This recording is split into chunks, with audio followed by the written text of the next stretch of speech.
Hi guys, I'm here, going to show you how to install Windows 7 on your Mac. Right now I have a Mac Mini. I'm running OS 10.84 Mountain Lion. And this is what we're going to install, the Parallels Desktop 8 for Mac. Now you could try the free trial here. They're going to give you like 2 weeks. Um, it sells for about $69.99. I think if you go to Amazon, they have it for like $59.99. And it's a good deal. You can work, you can run Windows virtually on your Mac within the same environment. So to me, it's worth it. So right now, I already downloaded it and I have it here as a DMG file. So what you're gonna do is open it up,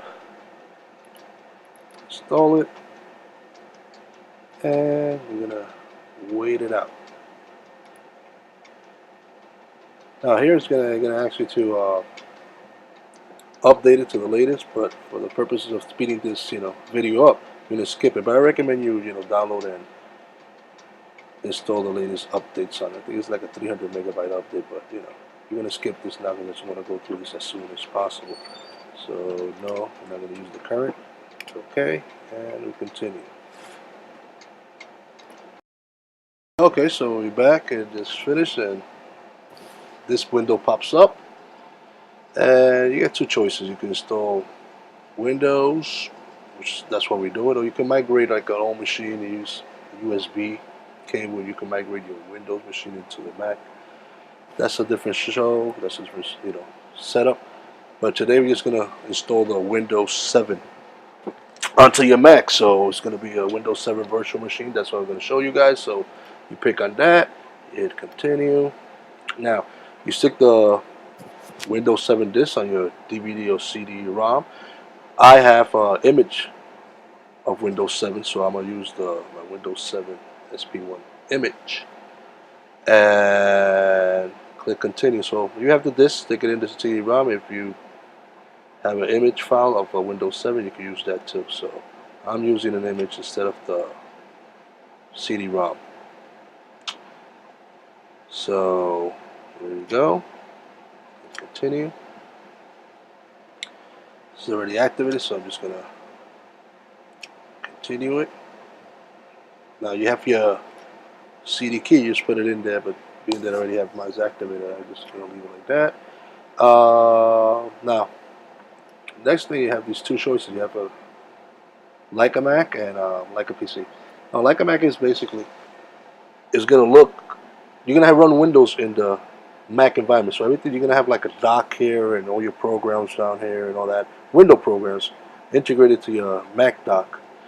But if you're learning, say the Mac environment, if you just want the PC, so you can migrate yourself slowly and easily, I recommend just do the PC because you have the same look as the PC with the start, the windows and that. So we're gonna stick to the PC look for now. But in the future, you want to switch it to like the Mac, so it'll have the same environment of the Mac like this, with a dock down here, and but that's not necessary. You're gonna stick with the PC because you want that PC environment. So hit continue. That is going to be called Windows 7. You can change to whatever you want, but we're gonna leave it like that. It's Windows 7. Now let's make sure you click on this customize settings before installation. So we're gonna click on that. It's very important because when I hit continue, you're gonna see why. You get this option right here, Windows 7 General. You can name it Windows 7, which I'm gonna leave it named Windows 7, and then my system has 4 cores. You can leave it 1 core, but I'm gonna give it 2. But one will be sufficient. I have 8 gigs of RAM available on my machine. The recommended is, anywhere from 512 to 4. I'm gonna keep it right here at 2. Now, if you have 4, you can't go more than 1.5 or 2 gigs, But being that I have 8 gigs of memory, I'm gonna go to 2. I could go up to 4, but 2 is more than enough for what I'm gonna be doing with my virtual Windows 7 machine. And here, a couple here, and we click on options. First thing up here is startup. Start automatically. Never. You don't want it to start automatically. You want to, start it yourself. Everything else you can leave the same. Optimization. You're gonna stay here with the faster virtual machine because you want your virtual machine to be, pretty snappy and fast. Security, I'm not going to put any passwords or something like that, but you want to put a password, you could click on these, and anytime you open a machine, it'll ask for a password, but I'm not going to do that. Backup, I'm not going to do any type of backups right now. Sharing, now, if you want all your Mac drives to show up on your virtual Windows machine, only the home folder will come out as default, but I like to see all my disks. So I'm going to pick all this, so like that when you go into all my devices on the Windows 7 environment, you'll see all the internal drives and your Mac drives. So anything you have saved in your documents in your Mac, you'll be able to see it within the Windows environment. So I'll put all this, and I'm gonna also put share Mac user folders with Windows. So like a mix and match. On applications, you got share Windows applications with Mac, which is perfect. It will show Windows applications a folder in the dock. So some Windows may show up over here, which is great. Because if you want to open say you install a program or anything like that, and you want to open it, even if you're in the Mac environment, you just open that program and it automatically will open Windows 7 for you. So that program can be used. So that's it's good to leave like that and have. Coherence, crystal mode, you can leave that alone. The full screen, use Mac OS with full screen, of course. Now if you have like a outside monitor, 2 monitors or 3, you could reactivate it, and you could give the different monitors an assignment. But being that we're just going to use that one monitor, I'm not going to mess with that. Modality, we keep it the same. In advance, keep it automatic. Everything seems good like that. You don't have to touch that. On hardware side, in the boot order, hard disk, DVD, everything looks good. Video. Now I'm gonna assign mine. So I got a gig, so I'm probably gonna give it. I'm gonna give 400 megabytes. But you know what? 256 should be sufficient. Unless you're gonna be doing some hardcore gaming on your machine, then you bring it up to 512 or that. Print. We're gonna share our printers, share floppies, share CD. Source, so Windows 7 hard drive. Yep, we're gonna expand it to 64. Good thing about this is you get up to 64 gigabytes, but it's usable. It'll fill up as you fill up your machine. You store documents on your Windows 7. It'll expand, so it will not gonna take. It's not gonna divide your whole hard drive and just assign 64 gigs straight into the Windows 7 machine. It'll gradually take up space as you fill up your machine. Documents, pictures, or whatnot, of software. So we leave this like that.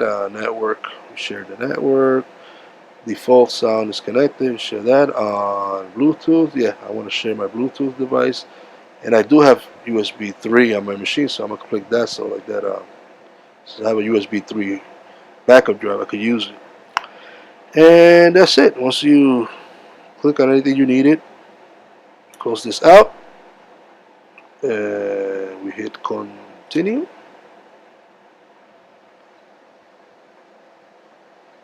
Boom. See the Windows 7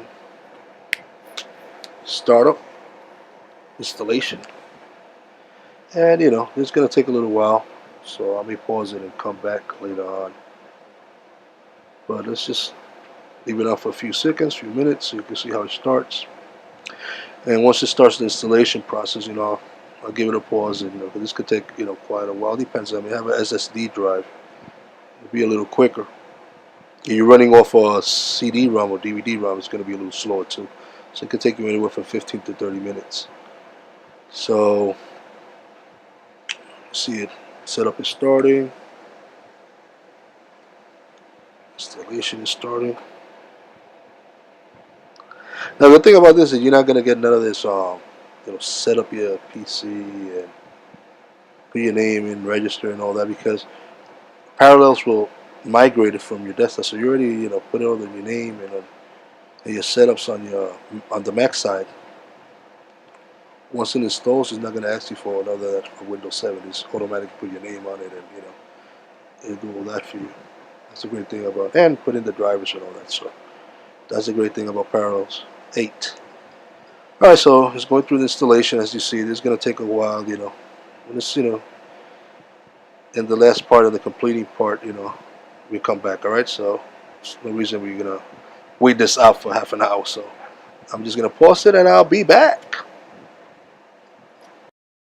So we're in the process right now. First thing it does is it does a reboot once it's done with the first part of the installation. So you see this, don't be scared. I'm gonna reboot it. Probably reboots like twice, probably 2 or 3 times. And what I'll do now, I think, is to look for the video settings and all that. So yeah, prepare for your computer for the first use. Checking out video performance. This may take a few minutes too. So this is all part of the process.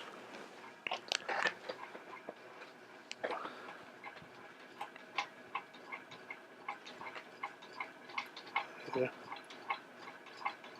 As you guys see.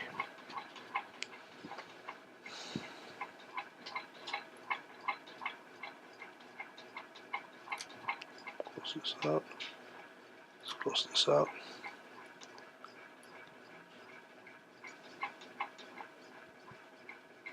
And it's like, the boring part of this.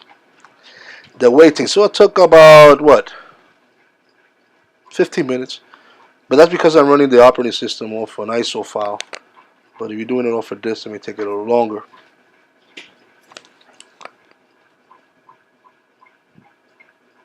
So things preparing it. First time, Windows 7 Ultimate.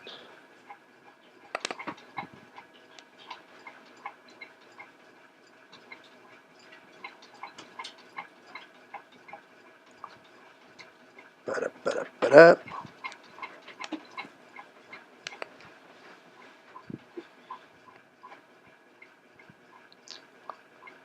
You know what? I'll pause it again so we get to the next step.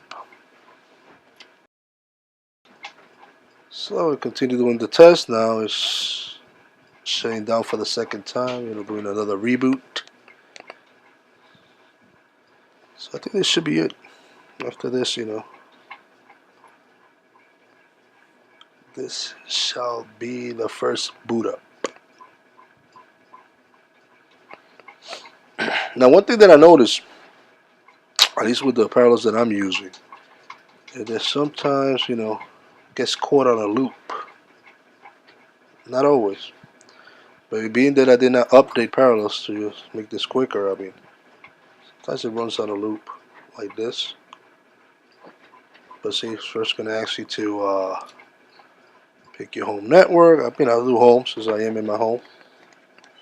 So basically, it's installed. Right now, it's completely installed. But as you can see, it ran into a loop and it's still installing. It shouldn't be doing that. But if for some reason it does that, it's a little trick that I do. Just don't shut it down. What you do, you got this here, so finish it off. I like to take the snip tool and cut it out. That's just something I like to do, just to save it. And close that out. That's it. We're in the. Just saying to restart now. Restart it one more time.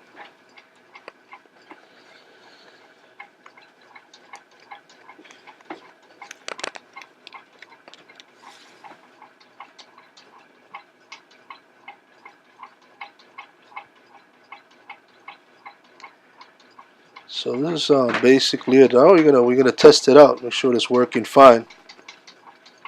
Like I said, since I did not update it from the beginning, sometimes it just runs on a loop, and it says installing, but it's already installed, so it's not really, it's still installing.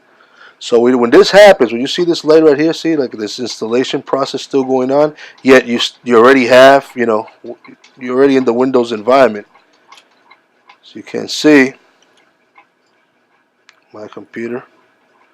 So you see my drive, and you see the parallel tools. That's the next step. But before we do that, since I'm running on a loop and it's already installed, what you do is very easily. You go here, you shut down Windows. Okay, shut it down, and boom.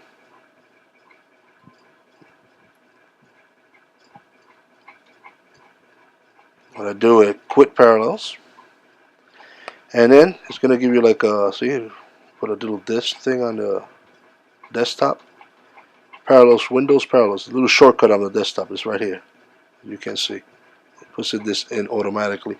Double click on that, and that's gonna run Windows. That's turning on your virtual machine for the first time. Right? It's booting up,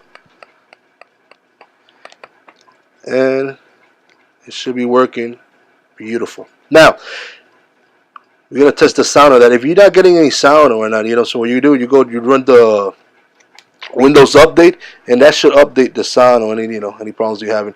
But another thing that I didn't notice is that Pro Tools, Parallel Tools did not install.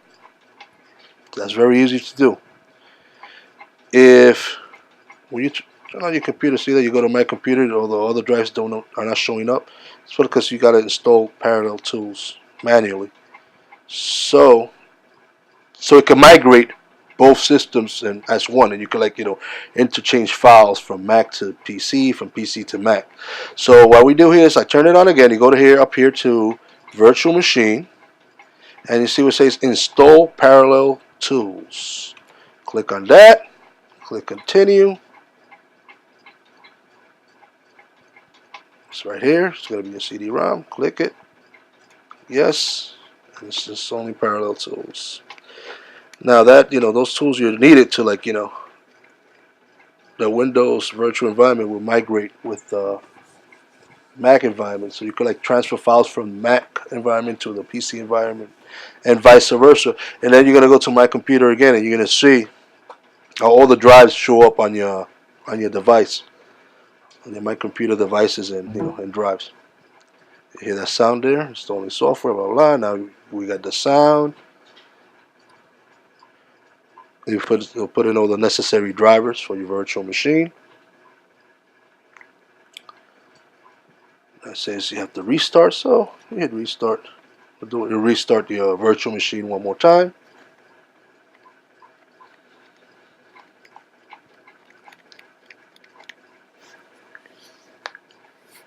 As you see, it's very fast. Works pretty great. I'm gonna open it up and put it in full screen so you can see, how it works, how it looks. It'll take advantage of your full resolution. So this monitor that I have now is like a Dell 24 WP. It's like a 1920 by 1080 resolution or 1200. I think it's 1920 by 1200 resolution.